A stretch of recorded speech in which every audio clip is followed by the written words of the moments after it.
All right. Welcome back to BS with Brian Simpson.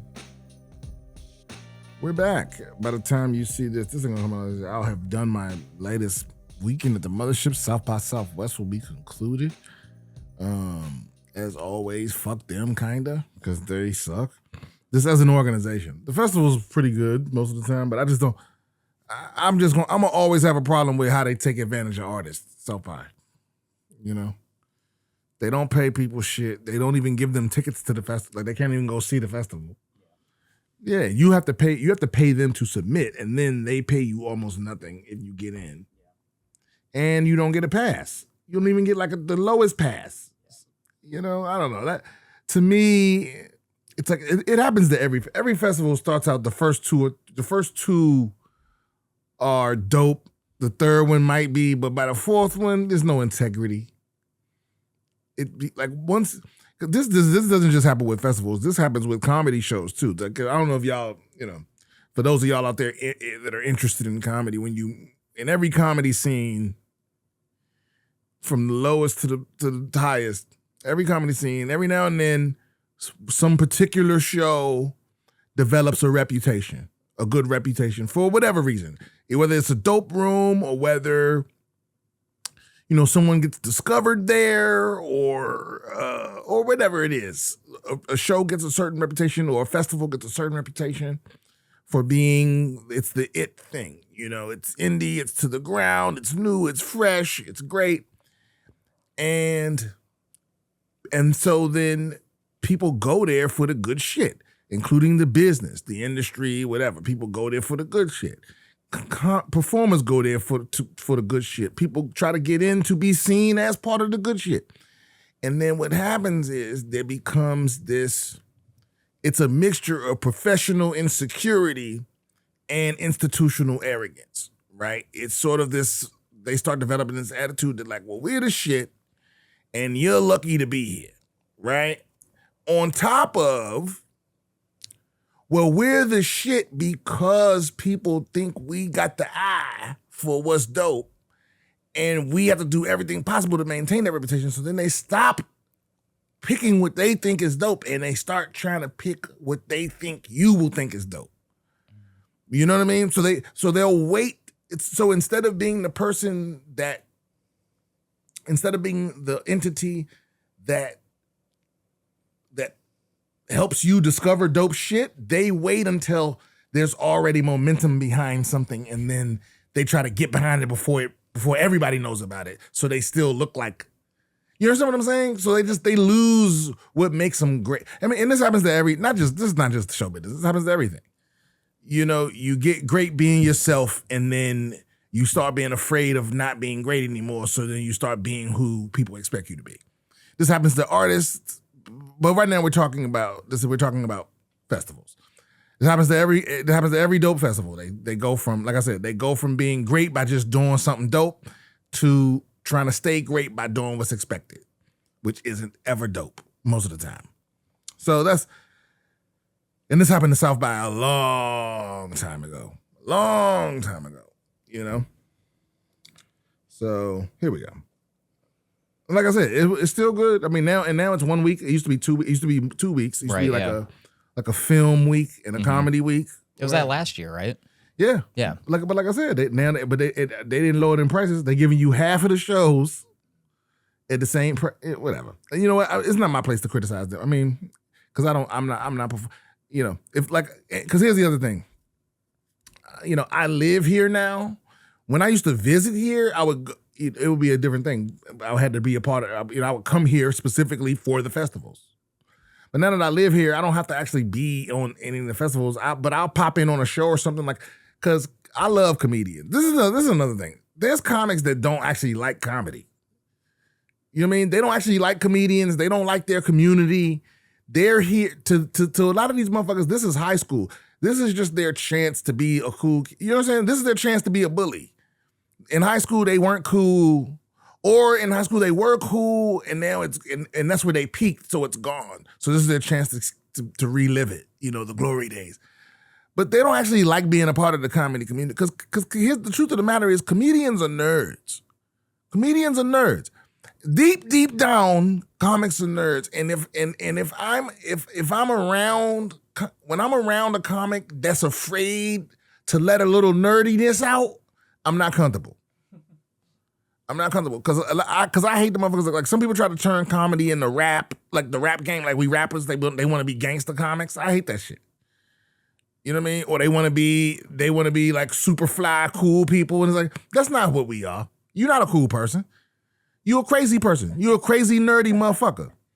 That's what this is. We're misfits. We're outcasts. You know what I'm saying? And so people come over here in this group of outcasts, and then they try to be cool. They try to fit in.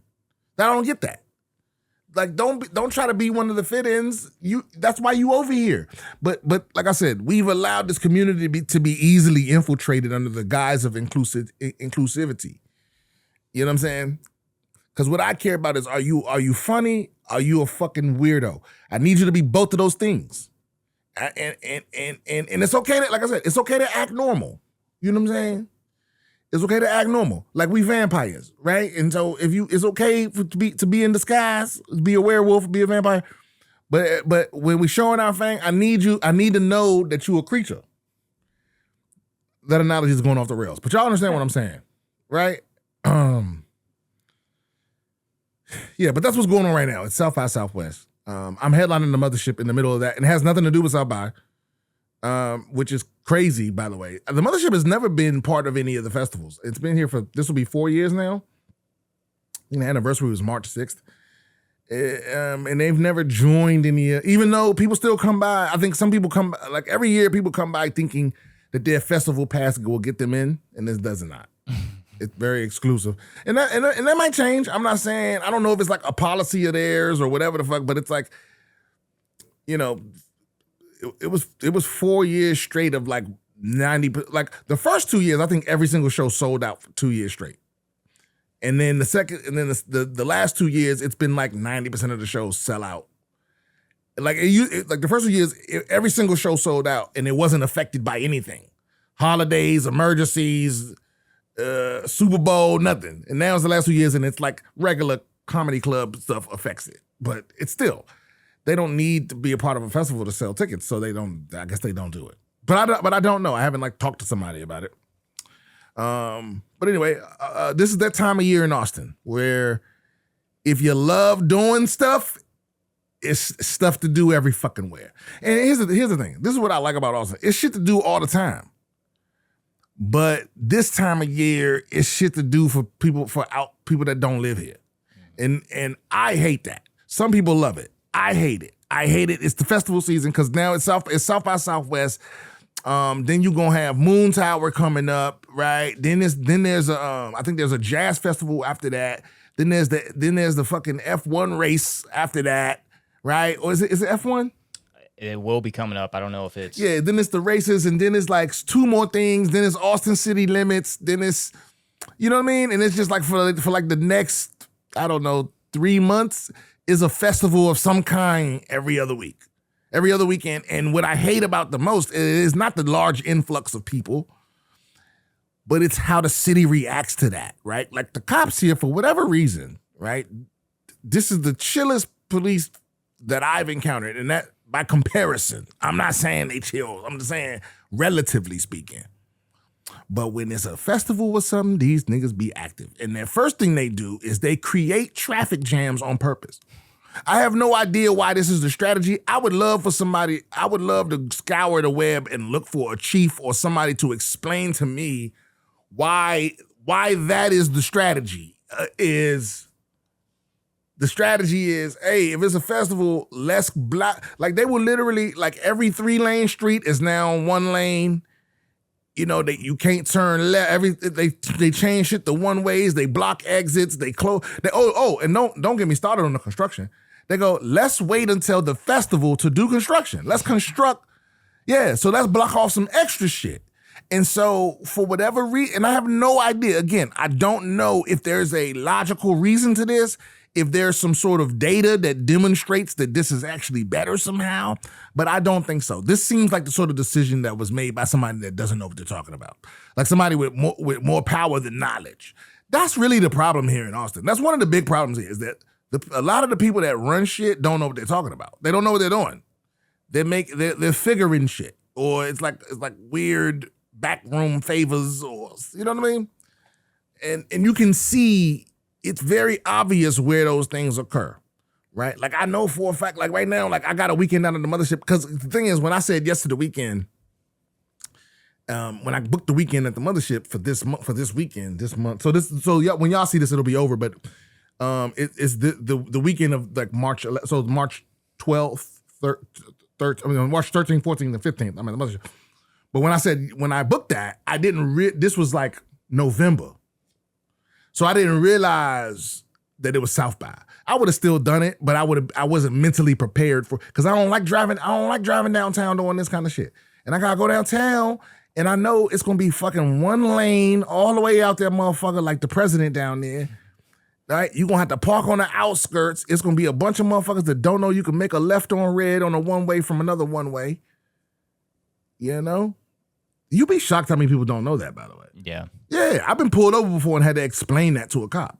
That like, you can make a left on red if you're on a one-way and turning onto another one-way street. Right. You can make a left on red. Yeah.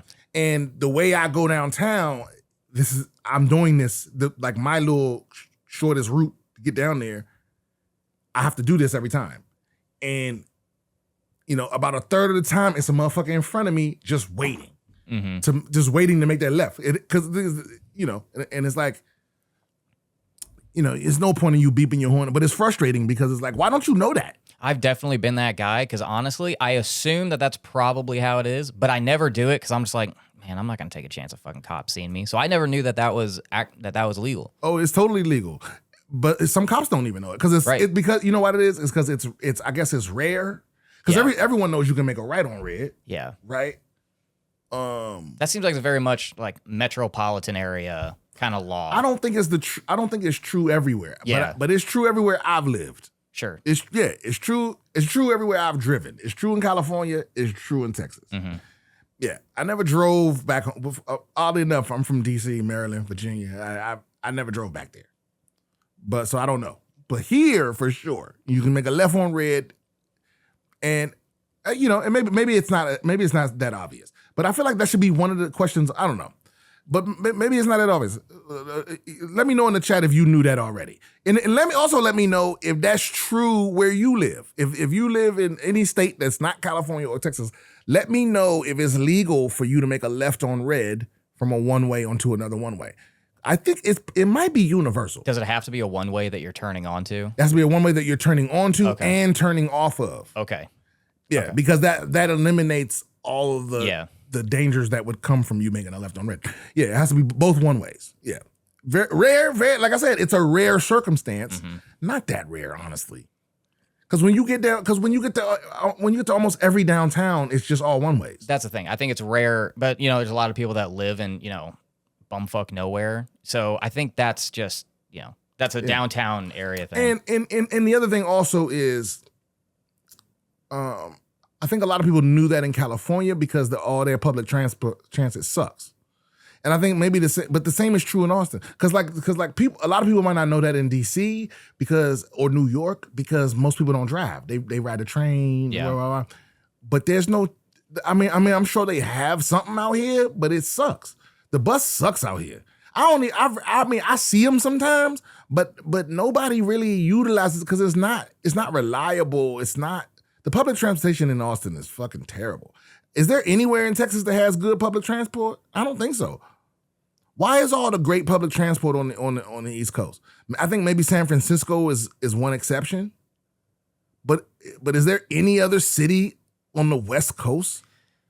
Is there any other city outside the East Coast that has excellent public transportation? Isn't LA's like subway decent? No. Okay. I've never been there. I mean, no. Let me take it back.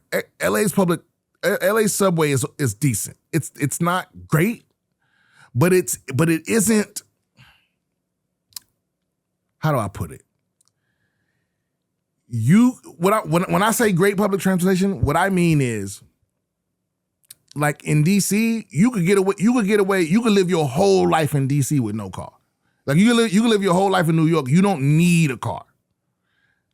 you can reliably, most of the time, you can reliably get to where you're trying to go in a timely fashion. A lot of times, it's faster than driving. You know what I mean? Mm-hmm. So that's what I mean. It's like it is public transportation that's actually built for the public to thrive. Like if you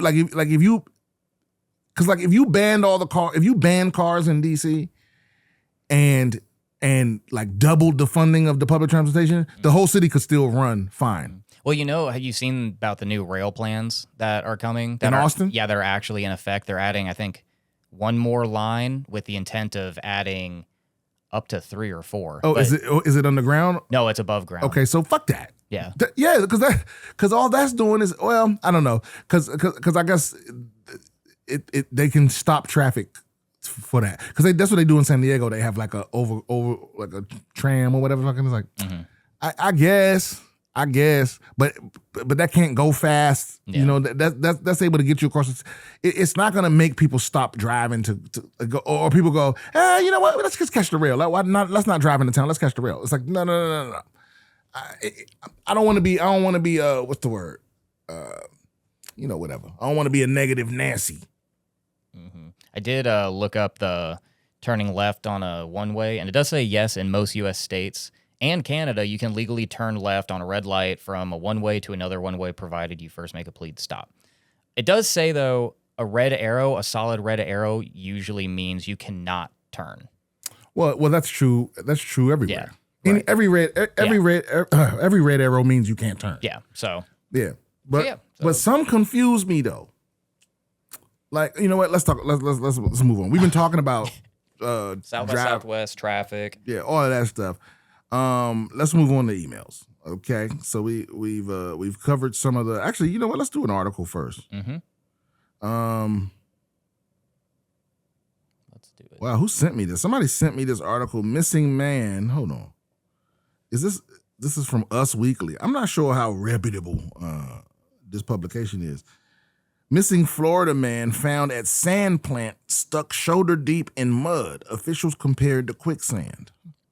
What? So he was okay. Authorities have found a Florida man who went missing on Valentine's Day, shoulder deep in muck. Authorities have likened to quicksand. So wait a minute, he went missing on Valentine's Day, and they ain't found his ass till the 26th. What day is Valentine's Day? Is that the Valentine's Day? Is February 14th. So this motherfucker was missing for almost 2 weeks? Yeah. Yeah. Holy shit. First responders in Palatka located Andrew Giddens on Thursday, February 26th, alive at the Vulcan Materials Company in Melrose, but caught in a thick substance that made it impossible for him to move. Giddens' relatives who reported him missing explained to police that he had become depressed in the wake of a recent breakup. Man, it's always a breakup, ain't it? The Putnam County Sheriff's Office said in a statement that Giddens, 36, who lives in Jacksonville, was stuck up to his shoulders in the mud in a borrow pit at the, maybe that means supposed to be say burrow, at the sand plant site. Giddens spoke to first responders and told them he hadn't consumed any food or water in days. Well, no shit, you haven't moved. Officers looked for the missing man, found his car near the sand plant on Monday, February 23rd. Searchers then fanned out, combing the industrial site in search of the missing man. According to the sheriff's statement, workers spent 3 hours freeing Giddens from the muck. Once freed, he was rushed to the hospital where doctors expected him to make a full recovery. Due to the instability of the ground, responders had to progress slowly so they would not sink. Okay, but did he jump in? That's what we're trying to get at. Did he jump in or did he fall in? Why mention the breakup? Unless you're saying blah, blah, blah, mutual aid, blah, blah, blah. Giddens had sunk below the level of grass surrounding the burrow pit, making him nearly impossible to see by anyone who wasn't close by. Blah, blah, blah. Investigators said they will not be charging Giddens with any crimes in relation to the incident, citing his mental health as the reason for his disappearance and the state of which he... Yeah, but did he jump in? How you gonna charge him? Like, why would you even consider charging somebody with a crime? I guess, you know... Whatever. That was a good article, though. I like that. I just, you know, it is weird because I often accuse people of this. I always say, you know, we're looking for reasons to not care, to not be ourselves, or to not give a fuck. And that's what I just did just now. That's what I did. I immediately was like, I don't have to care about this person. Thank God. Fuck him. You know?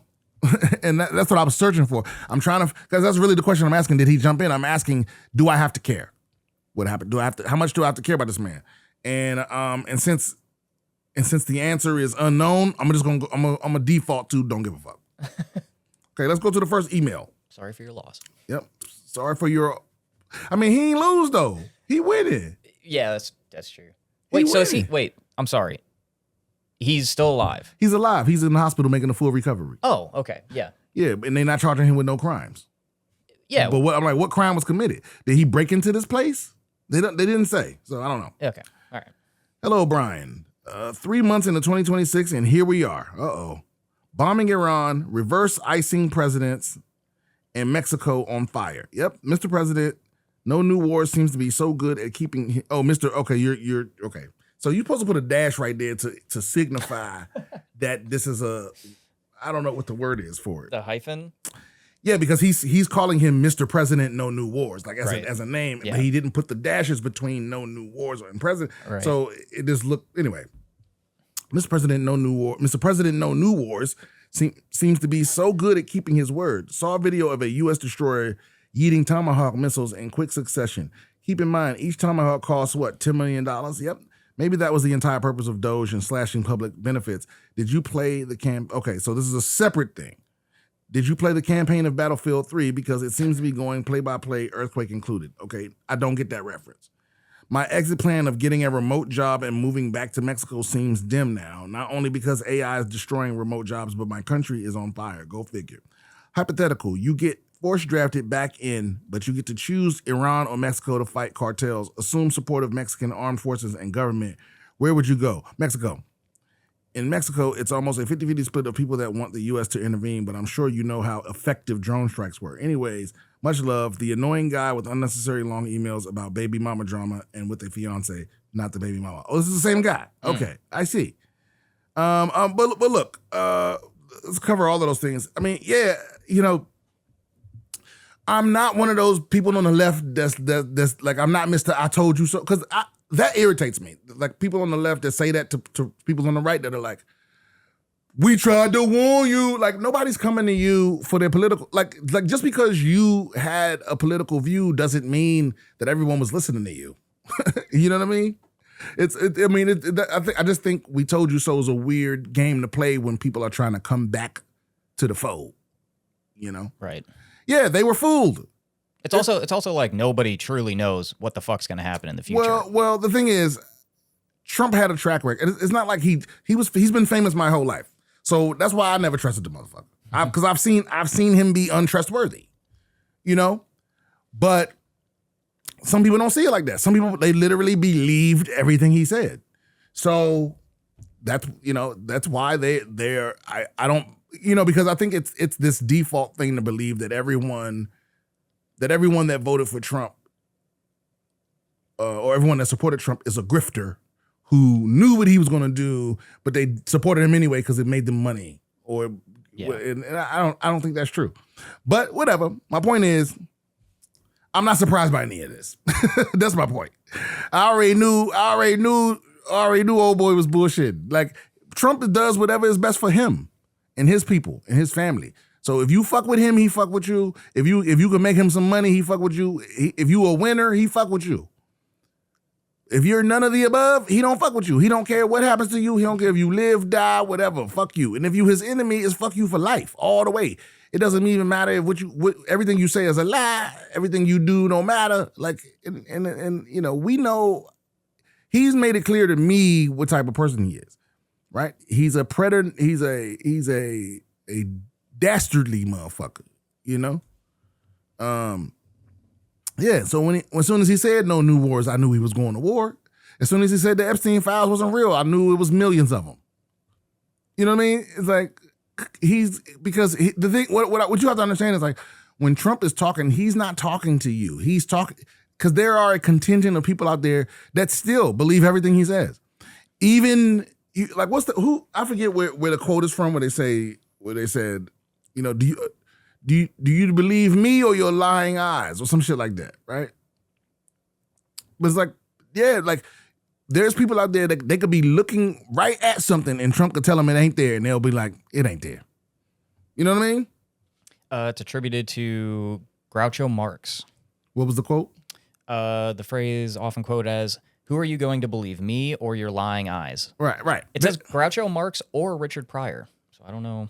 Well, that's either one. It's a great quote. But that's to me, that's what a lot of Trump support. They're like under a spell or something. You know what I mean?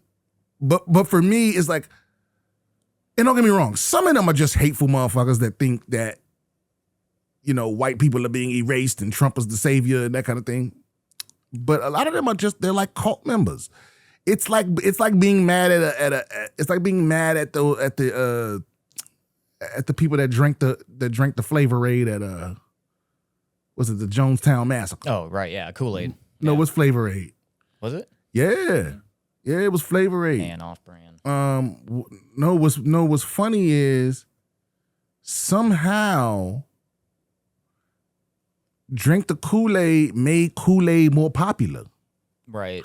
But it wasn't Kool-Aid. They was drinking Flavorade, which was Kool-Aid's rival at the time. Flavorade went the fuck out of business. I think and probably if you were advised at the time, if you were Flavorade, they were probably, their public relations people probably advised them, nah, let Kool-Aid take this bullet. But in reality, it was like, Kool-Aid is so good.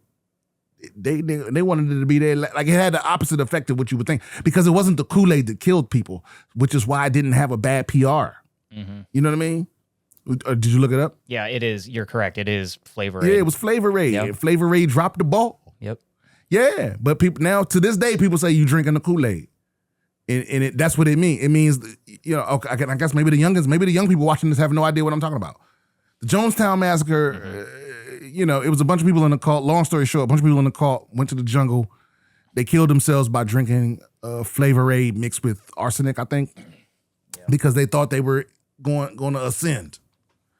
Well, it's because the FBI was actively about to raid them. Yeah, right, exactly. The FBI was about to raid them because, you know, they did all the normal cult shit where they were, you know, the leader was fucking people's wives and taking their assets, and they were doing illegal shit, and you know, and the FBI was cracking, and they weren't allowing people to contact their family. Like it got to the point where people started questioning things, and they were being killed or missing, and weren't allowed to contact their family. So the FBI was about to bust that ass, and they killed themselves. And the people that didn't want to kill themselves, they made them. So everyone drank the Kool-Aid. Yep.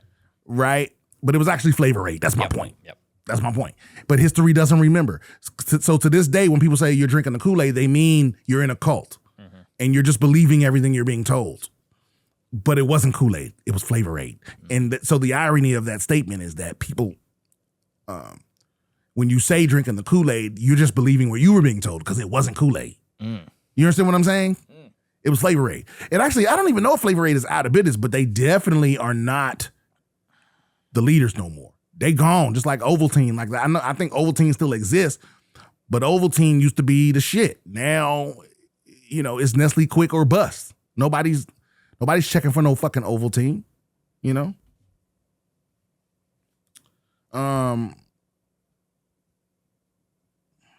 Yeah, Flavorade is still in business. Oh, wow. Yeah.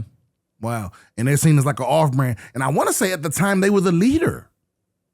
I want to say they were actually the leader. I don't know how they dropped that ball. Like I said, it was that marketing opportunity. They probably thought this is bad publicity for Kool-Aid, so let's just be quiet, right? But it backfired because more people just knew what Kool-Aid was, and since the negativity of the kills weren't really put on the Kool-Aid, it just made Kool-Aid explode in popularity, you know. So here we go. Yeah, I guess. And if you didn't know that, now you know. We learned something new here on BS. All right, hey Beaver Puss. Hope you're well. Have you seen any news about the game Crimson Desert? Yes, I have. I pre-ordered. I didn't pre-order. I did pre-order. Yes, I did. Yeah, it comes out actually. I think it comes out tomorrow. No, is it the 16th or the 20th? It's either tomorrow or next week. What's the name again? Crimson Desert. Or if you're watching this podcast, it'll be this week. But March 19th. March 19th. Okay, so yeah, so that's next weekend. Yep, Thursday. Yeah, so yeah, I have it. I'm already ready. I feel like the game devs might be a fan of yours because they added skippable cutscenes, and I know you're a fan of that ability. Simplify, brother. Oh, you mean there weren't skippable cutscenes and now there are? Okay, yeah, I'm with that.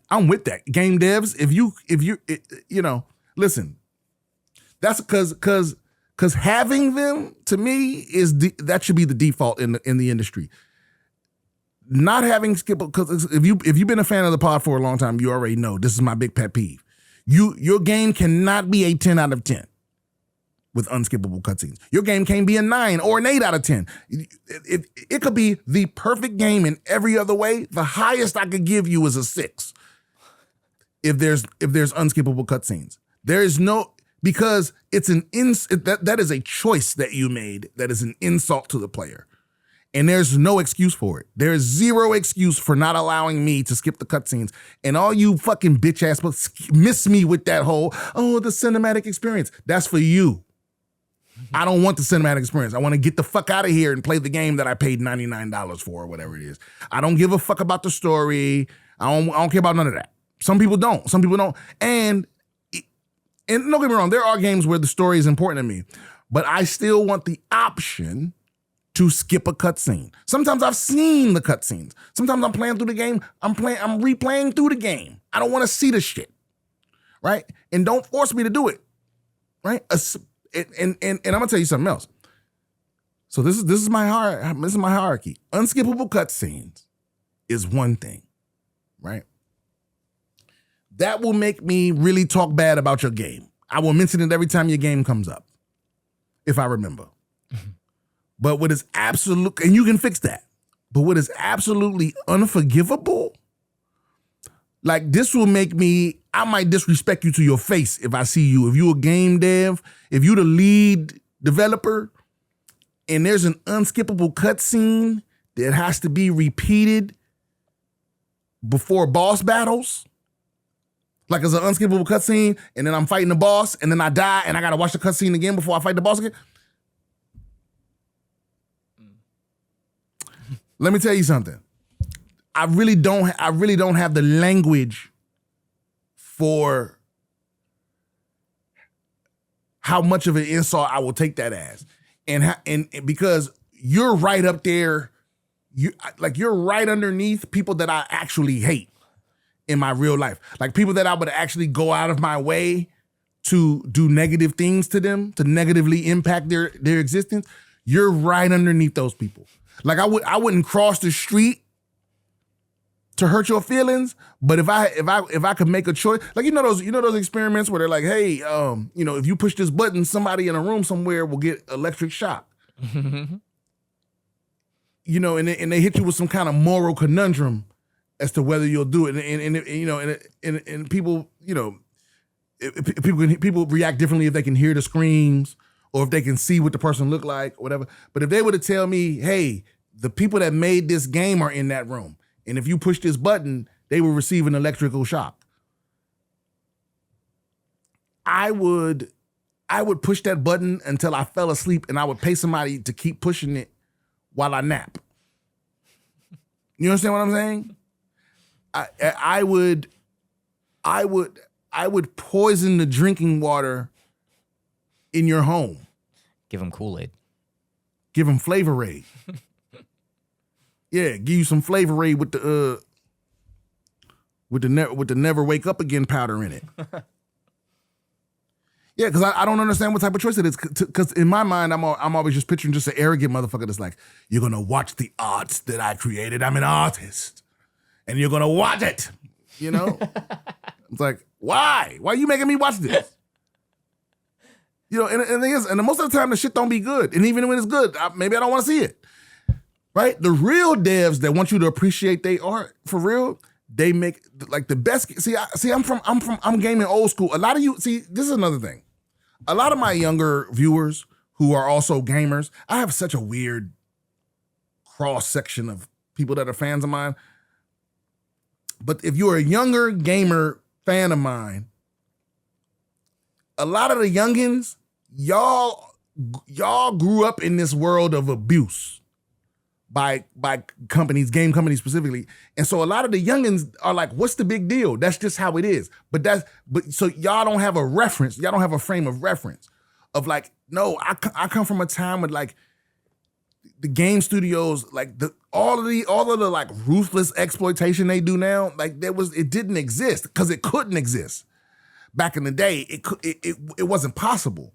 And so that's why you hear all the, quote unquote, all the gamers are always upset and bitching and moaning. And some of the youngins too. But so many of you youngins are like, no, that's just how it is. It's like, yeah, but it doesn't have to be. It's only like that because y'all accept it. You see the power of gamers. I've seen gamers. Look at what's that game? Concord. Y'all murdered that game. Y'all game like for real. Like if gamers combine, like I ain't talking about all that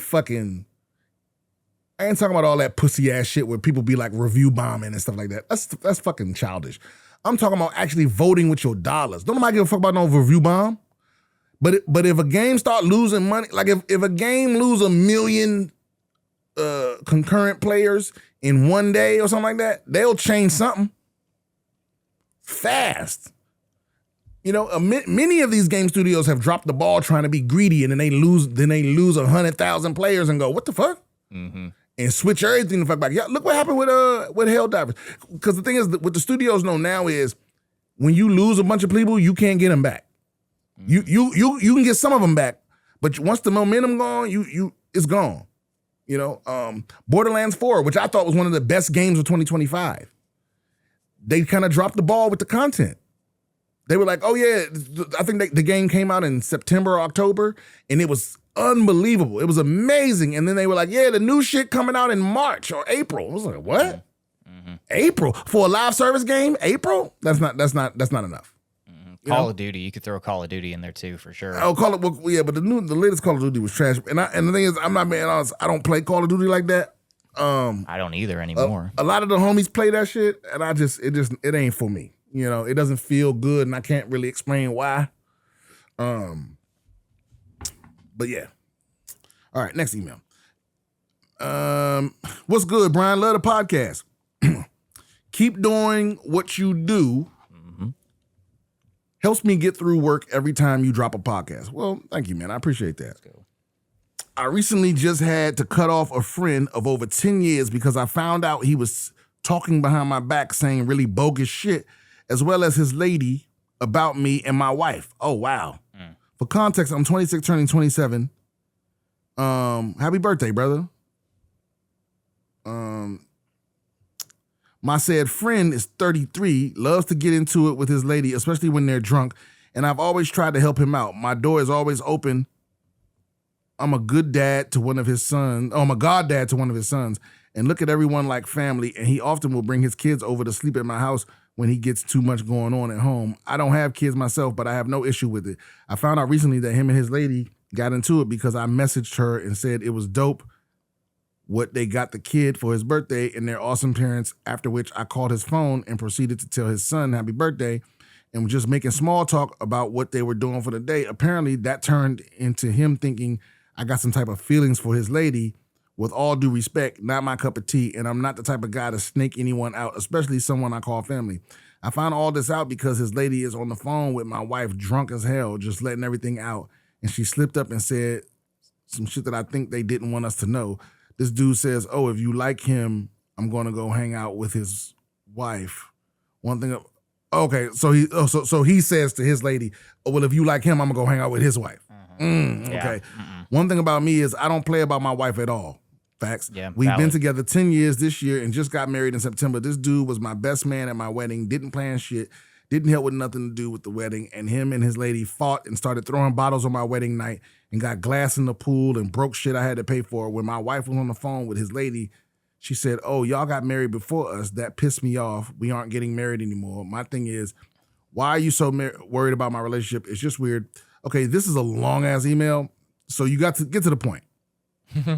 Should I give this dude another chance and keep in contact with him? I feel bad because this was really my boy, but I refuse to continue being disrespected, especially behind closed doors. Keep it tight, Beaver Puss. Okay, look, this is the thing.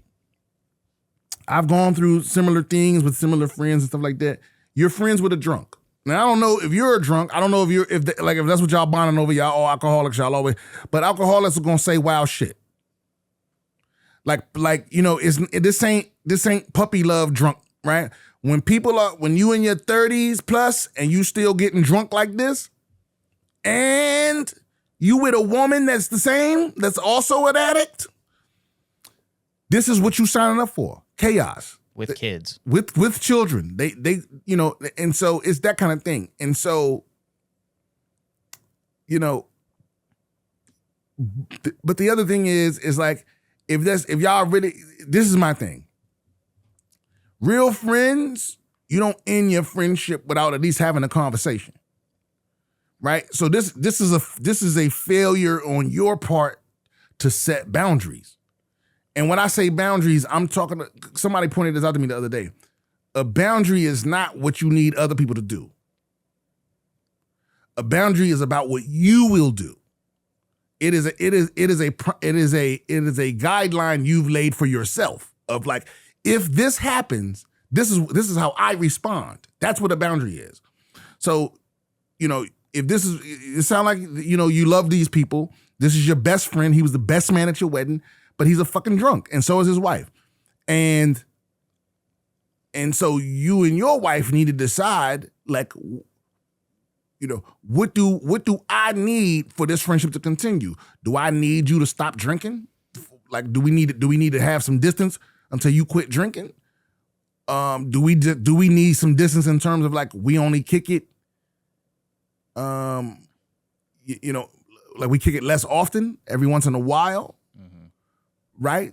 Do we need to have a conversation about why you think I'm trying to fuck your wife, even though I've known you for a decade and I've never so much as made any moves towards y'all have a lot of unspoken shit going on for y'all to be best friends. That's all. That's really the problem is. It's a failure of communication. You don't like the fact that he's a drunk. You haven't brought it up. Right? He thinks you trying to smash. Imagine that. This whole time he thinks you trying to smash his wife because you called her one time. About their kids. Right? But he hasn't brought it up to you. Not even in a playful, joking sort of manner. Right? So it's like, yeah, and that's what I'm saying. And it's not just alcohol. When you're dealing with any kind of addict, man, like that, like I'm no expert, but that's what you need to look up, how to communicate with a fucking addict. Here's the other thing too. Is it the emailer is the only way that he knows about this from listening to his friend's wife talk to his wife? You know what? I skipped like half the email, so Okay. it's probably some details in there. Because if that's the case, it's like, you're seeing you're hearing someone else talk about something that involves them that they're very passionate about, and whenever people start talking, sometimes they don't say things that are completely like, things get out of context. Yeah, you're hearing stuff. You're playing telephone. You're dealing with addicts. I'm telling you, and they're gonna always say dumb shit. They're gonna say shit they don't mean. They're gonna say shit they mean, but they would never say. And so it's like, yeah, you. And again, I don't know your situation. I don't know if y'all are both drunks, because that changes things. Maybe y'all can go to AA together. I don't know.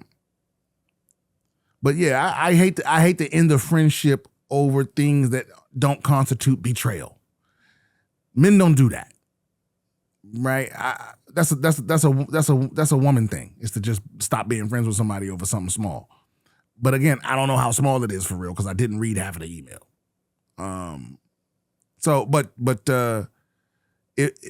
What I did read did not constitute betrayal. So I feel like the situation is not irreparable, is what I'm saying. Yeah. But it just takes a lot of communication for y'all to be friends. Y'all don't communicate well. Because this is the kind of shit like there's none of my friends, like none of my close friends are unaware of shit that I hate about them. My closest friends, they know exactly what the fuck gets on my nerves about them. You feel me? It's already come up. We already been through that. We already yelled. Maybe we threw hands. Maybe we didn't speak for a while. But all of my closest friends, they already know. Because I don't, to me, it's like that's what friends are. It's like if you really love somebody, Like really loving somebody is being able to tell them, hey, I hate this about you. This is really the worst. The worst thing about you is X, right? And you know I love you because I'm still around. But this thing, I don't like it.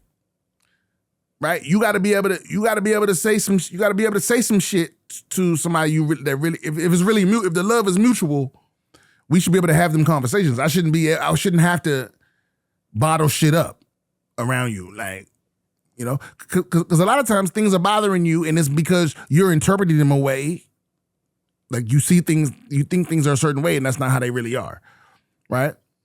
Or you're missing some piece of information that will make you go, oh, okay, because you're feeling a way about something because you think things are one way because you don't know everything that's going on. You never know, but if you're besties, you're supposed to be able to have them conversations. That's my point. All right, next email.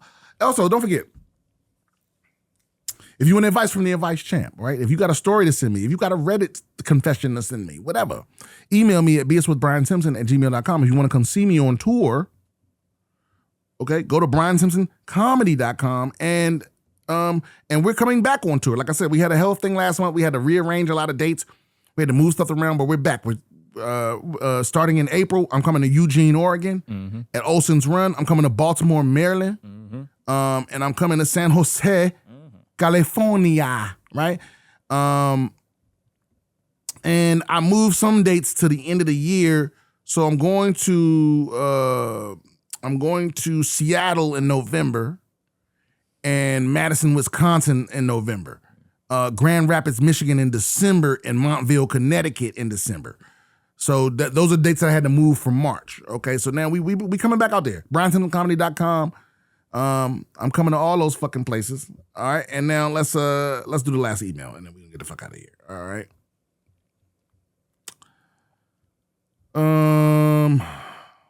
Wait a minute. This says.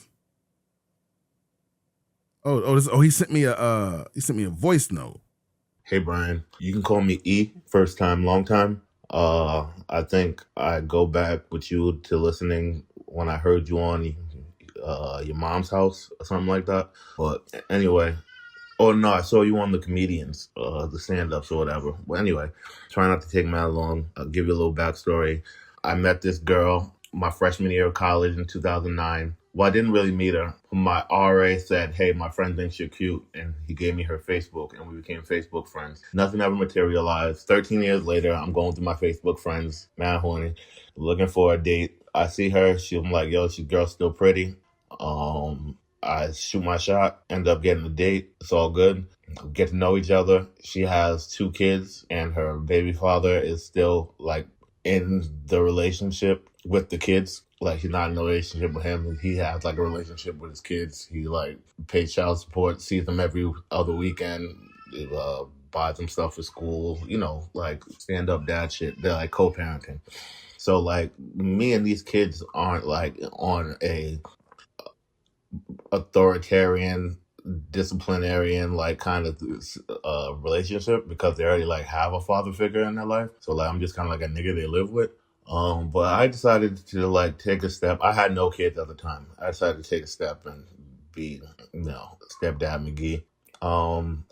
So this girl has done, like, a lot for me emotionally. It got me seeing a therapist. She got me, held me down when I was at my rock bottom. I was going through alcoholism, like, literally shaking every morning unless I took my shots of alcohol, and she was with me through all of that, DUI, all of that. I decided to check myself into treatment. As of March 22nd, 2026, I will be 2 years sober. She stuck with me through all that. Around fall 2024, when I came home from treatment, I was home for a couple months, and I get a call from her at work saying that she's pregnant. I don't know why she didn't wait till I got home, but anyway. So she works for DCYF, and she's an investigator. She goes to people's houses and asks them why they beat their kids, and then if they don't have a good answer, she takes them and shit, you know. So I am at the house with the boys watching them, and I get a call from her crying. She got beat up when she went to go do an investigation, and she's 5 weeks pregnant. So we had to go to the hospital, and while we're in the hospital waiting room, waiting to see the doctor, she goes on this long spiel about how she thinks President Trump is a guy who really just loved America and misunderstood. And I'm like, gulp, what the fuck? But like, it kind of goes away, it never comes up again. And I kind of thought she was just being earnest and like impartial about like, maybe she thinks Trump's misunderstood. And like, everybody's not all bad, everybody's not all good. It's politics. I get that. I know you get that. But then as time goes on, some more and more of her right-wing values start to come out. And by this point, we're already engaged. I know. How do you end up engaged with somebody who doesn't align with you politically? I don't know. We never talked about none of that stuff. Through like all the hard times, all the good times, all the getting to know each other times, none of that stuff was ever important. It didn't matter. But now it's becoming a little more important, especially when I see her views on Instagram, on her story. She's like posting, supporting ICE. We'll give you a background on her. She is Latina. Her father is an illegal immigrant who doesn't have communication with her, is not in her life whatsoever. She saw him in the street one time and he asked her if he would help sign for his immigration and shit. But no interest in like her life whatsoever.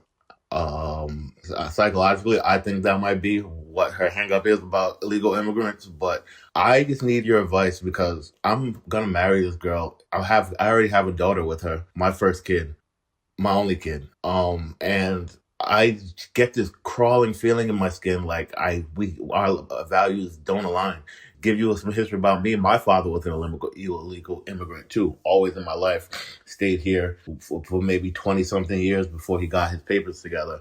And so like I am vehemently against ICE and under the belief that there's no such thing as an illegal human. Brian, what do I do? How do I fix this? What can I do? Like, how do I get through this? Also, look, she is getting into church right about now. I've already been through my religious journey. I went to Catholic school as a kid. Went to a Baptist boarding school for high school. We used to go to church like twice a day. I've been through my mom was in a cult. I like been through my religious journey many times. So I'm gonna support her through hers. And I don't know, she's going to church now, so maybe she'll see that like Jesus and Mary were immigrants, and I mean like Joseph and Mary were immigrants, and like they didn't have anywhere to stay, and ICE could have came and took them and shit. You know what I'm saying? I just need your advice on how not to uproot my life and leave this girl because of my far left leaning ideology, because the left ain't gonna do shit for me anyway. It was not shit that she done, but like also immigrants are people. So I don't know where to go from there. Thanks, Brian. Sorry for the long email.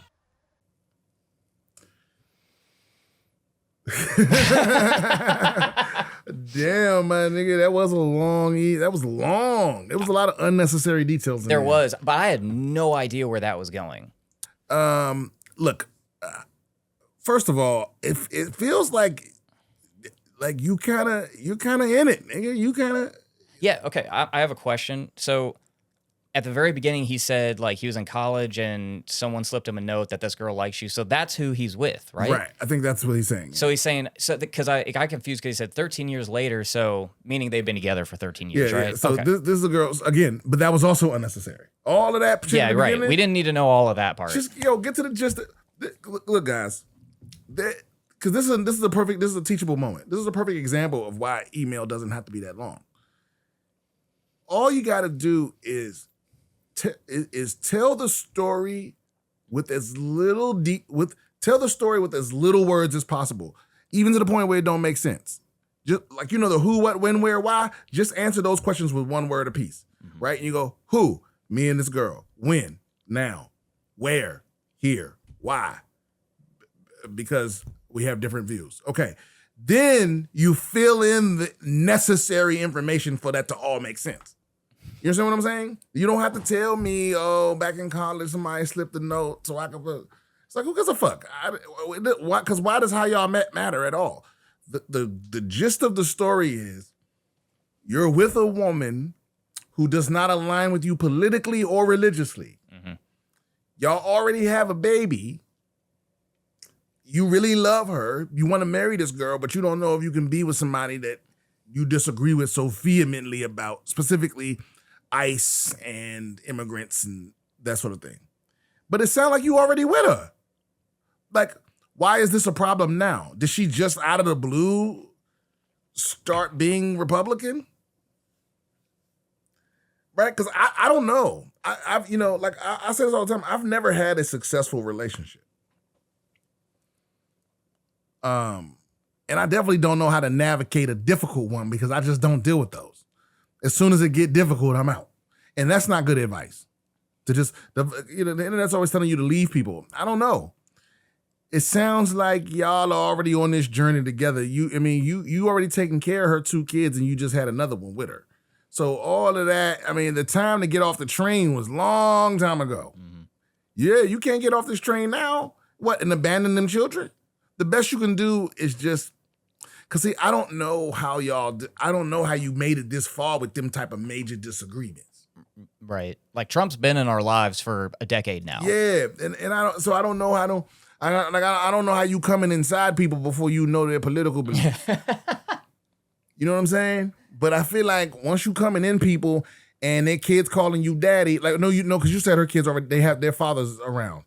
But you know what I'm saying? When you start taking care of somebody's kids and then you have an extra kid with them, you in, nigga, you in. It ain't no, because even if you didn't get married, you still in their lives. So it's like, what are you doing? What are you doing? I think you're stuck, my guy. And maybe stuck isn't the right word because you don't seem to be unhappy, right? You seem to be apprehensive. Yeah. Yeah, but if the girl make you happy, who gives a fuck what the world think? Like you, if you're happy with this woman and you love her that much, what's the problem? Yeah, it's like is the political differences, is that your only problem? Yeah, unless she joined ICE, it's just her opinion. Yeah. She ain't out there and protest. Like, you know what I'm saying? Like, and I don't know either because it also seems like people do change too. That's just a problem. That's one of the struggles with marriages. But usually, I don't know. It's unusual for your girl to not be more like you politically after all this time. That's because that's usually what happens. It's like, woman falls in love with you, you make her come a couple times, she starts having some of the same opinions that you have. Right. And you and man having similar opinions to women too. I see that too. Yeah, it's like you sort of like, you know how when you hear people like when they've had a dog for a long time, the dog start looking like them.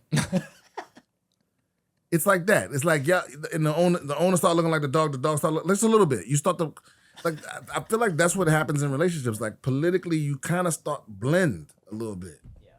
Because it's hard to disagree with somebody that's making you come. It's hard to like disagree wholeheartedly. So it's wild to me to have for your fiance to out of the blue just have completely, totally opposite opinions from you. You know what I mean? Yeah, this is very strange. Yeah, but it sounds like maybe you need some couples therapy. Maybe. Have you also? Did he say in there that I feel like I should ask a woman this answer. Yeah, maybe. Email or female listeners, if you have any thoughts on this. Yeah, but like I think 27% of our listeners are female. Yeah, or at least on YouTube. Sure. I don't know what the audio is. You exist. I know you're out there. Yeah, they're out there. And we usually get the best emails from the female listeners, but they don't email very often. Yeah, they have better grammar. Yeah, and also it's like, we don't do the manipulative marketing stuff like, hey, bitch, you're ugly unless you buy this, you know? Did he say that he has communicated with her his feelings about this? No, he did not say that. So what you mean? You heard the same. Yeah, I know. But I have a small brain. Yeah, but also, man, she probably not hearing you because all your stories are long and drawn out and boring. Like if when you try to communicate with her is anything like when you try to communicate with me, you need to work on that. Mm-hmm. Yeah, get to the point. Mm-hmm. You know what it feels like? You know what I'm realizing? In a lot of ways, I feel like y'all's gender roles are switched. That's what it feel like.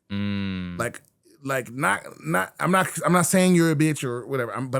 I just think like because some couples do that where they give up. You know, how do I say this without sounding red pilly?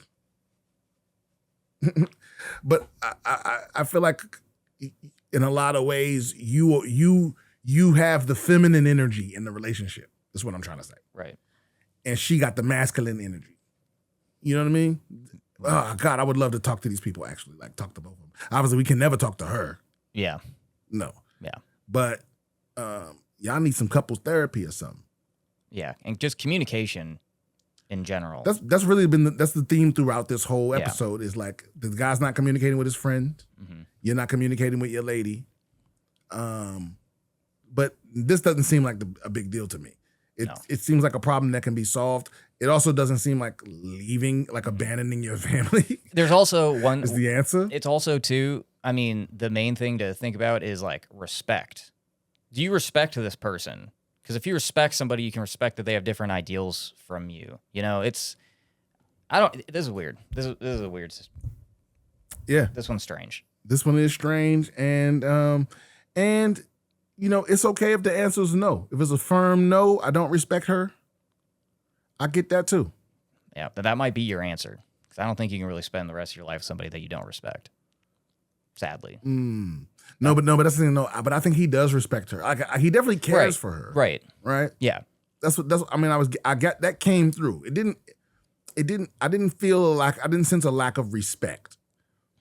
I think his uncertainty comes from his self-image of like, what sort of person will I be if I marry someone and kind of who I disagree with fundamentally? And also too, the idea probably rolling through his head is like, what if I take her somewhere and all of a sudden she starts spouting, MAGA stuff, and all of a sudden I'm Well, see, that's a respect thing because ain't no motherfucking way. If I take my wife somewhere, she already know before we get in there, hey, don't say shit in here. Don't say nothing. You know what I mean? Like I don't know because I always have a problem with couples like that where they're not afraid to like embarrass each other. Don't embarrass your person, because some like to me that's always a red flag for a couple. Like I stop believing in you immediately. Whichever way it's going, male or female, it's like if you like enjoy embarrassing your person, I don't respect your relationship. Because that's weird to me, especially if you never like big up your significant other, especially when they're not around. You know what I'm saying? Like if you start talking shit to me about your significant other when they're not around, I already know y'all ain't gonna be together. I already know it's not gonna last because you don't respect them. You don't care about their reputation, and you don't see their reputation as connected to yours. So you're comfortable shitting on them to people that they know. You know what I'm saying? You're comfortable shitting on their reputation because you don't think it's connected to you. That's always a red flag to me. But it doesn't sound like they have that problem. It sounds like y'all have a communication problem. The respect is there. At least your respect for her is there. I don't know how she treats you or what her respect for you is. You know, but if she's pregnant, so she's having another baby. Yeah, also he said that she that's right. She got beat up. She got beat up at work. She got beat up at work and then okay. Yeah, so you got a baby, you got baby number 2 on the way. Maybe she has brain damage.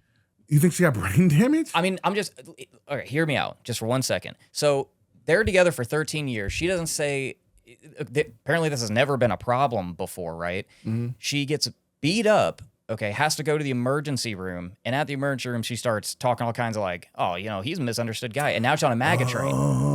It might be like a Roseanne. Like a Roseanne type thing. I'm not saying that's true. I'm just saying because that is what he is saying. He did say right when she went to the hospital, she started talking MAGA shit. Yeah. And maybe whoever was beating her up was saying MAGA stuff to her. Damn. And it got beat into like the neurons. Yeah. That's interesting, but that's not useful because it doesn't change the fact. Like, are you saying he need to beat her up again while he's playing Rachel Maddow in the background or something? I don't know. Again, if you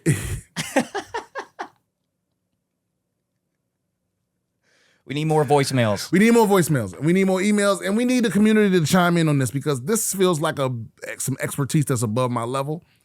And let's see what we can get from this guy. Again, you want to email me at bswithbriansimpson@gmail.com. And keep it tight, Diva Puss.